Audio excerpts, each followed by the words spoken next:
Okay, so this is interview number 1. This is Devin, Major. neuroscience, freshman. Cool. Okay, so the business that I'm proposing to open is a service to undergrad students that will potentially list new research opportunities that are being actively refreshed and have presentations that are open to students.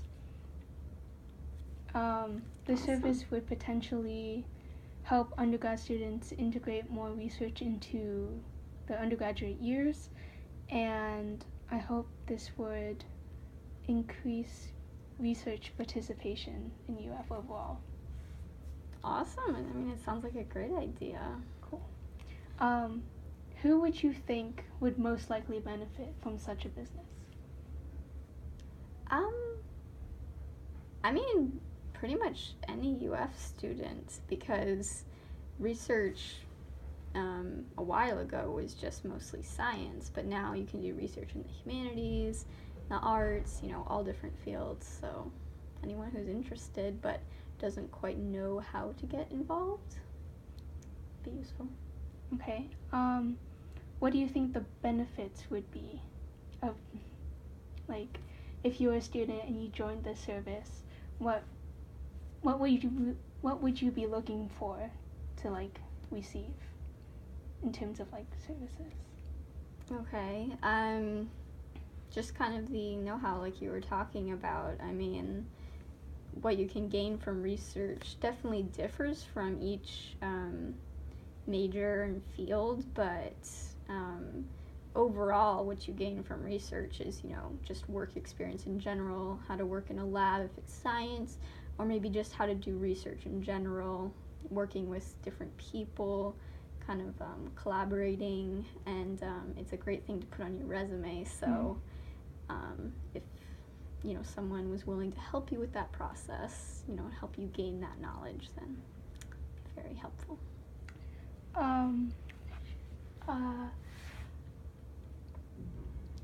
Who do you think would work in a service like this?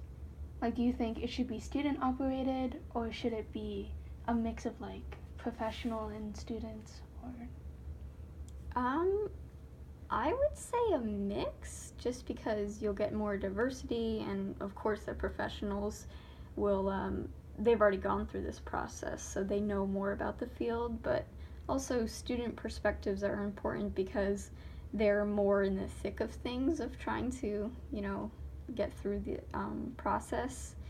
But I don't know, I think I would probably say more so student, just to keep the costs down so that students wouldn't have to pay as much to get into this, or, to receive the services, but yeah.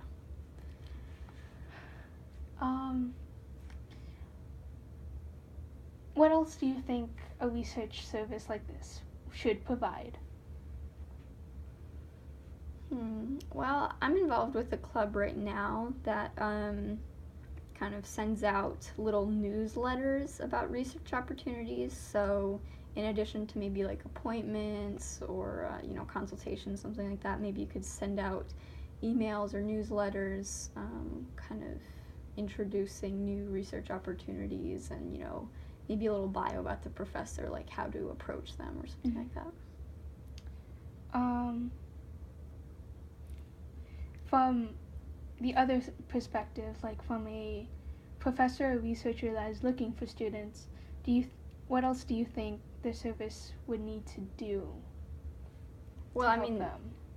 I mean, the service would have to be in touch with all of the professors, regardless of if they're doing research, because, I mean, the professors kind of vacillate. If they're doing lecture, they probably won't be working in a lab. I'm a science field, so I keep referring to it as lab, but they might not be doing research, and, if they're doing research, they'll probably devote most of their time to that and not be lecturing. So regardless of their position, the service should be in connection with the professors, and also kind of ask them what their wants are and their needs are from the service, what kind of students they want to attract. Do you think that most research professors would look more for junior and senior undergraduates, or do you think there's definitely an opportunity for freshmen? I hope there's an opportunity for freshmen. I've talked to a bunch of people like at Kerr and professors for, like I was in a class for research last semester, and they said like a good amount of professors will accept freshmen, but on the flip side, there are many, especially doing more specialized work, who would rather have upperclassmen working for them. You mentioned Curbs, which is a UF developed undergraduate research website. I wanted to do this business because I thought that their website wasn't doing as well of a job of updating their list of potential researchers. What do you think is good about Curbs that could potentially be initiated in this service? Okay. Well, I guess sort of the diversity of their outreach, because they not only have just the Kerr staff, which are, faculty, they're actually trained to help students in this area, but then they also have CURBS, which is the Center for Undergraduate Research Board of Students, so then you have that, student feedback coming in. And they also go tabling, they'll present in classes, they'll hand out flyers, they have a really active Facebook page, but as you were saying, their Excel spreadsheet on their homepage is not updated very often. I've gone on and seen projects that, their due date was like a year ago. So in that respect, they could use some work, but yeah, otherwise I do think they do pretty well. Okay. Before you mentioned that research is now spread to more than just science-based subjects, but a lot of people really don't know about such research projects. What do you think could be done to expand their knowledge about such opportunities? Okay, well, definitely reach out, like the Center for Undergraduate Research is doing, like coming and giving, a 2-minute lecture before classes start. That could help, and the flyers, the outreach events, tabling. But really, I feel like it's not going to be too large a task. Doing all of those things are definitely going to be important, but UF is an institution that heavily stretches research or pushes research. UF is very heavy into STEM, but they also offer so many other degrees, which are being influenced, I feel like, by STEM's tendency to, kind of want to explore, research, kind of satisfy curiosity.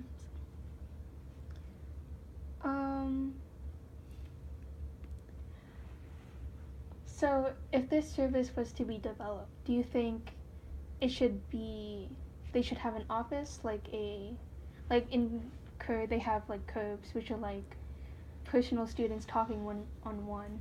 Do you think that would be helpful in a service? I feel like it would, but again, I'm just going back to the cost thing. In order for this to be viable and to kind of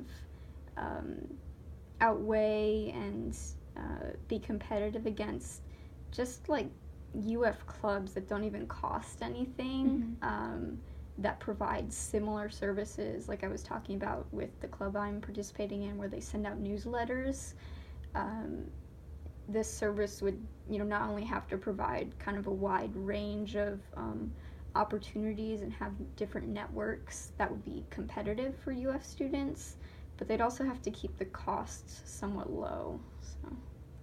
So if we were to offer this as a volunteer service for students to just get some experience in working in a type of service like this, do you think, and it was a free service to students, and we would just accept volunteers to do most of like the desk work and talking to professors, Mm-hmm. because really students know professors the best if they're taking the classes. Right. So do you think that would help bring more people in? Yeah, absolutely. Yeah, that's a great idea. Not only I feel like would the service be probably a bit more attractive just from a cost standpoint, because finances can be tight here, but also it would be attractive to students just to volunteer. I nearly am I'm still considering getting involved with a club that my sole job there would just to be linking out with professors, researchers, different individuals who are top in their field, because not only are you learning something by hearing their research or discovering a bit more about their life, but you're also creating network connections which you can use, far after you leave UF. All right, well, those are all the questions I have. Thank you. Absolutely.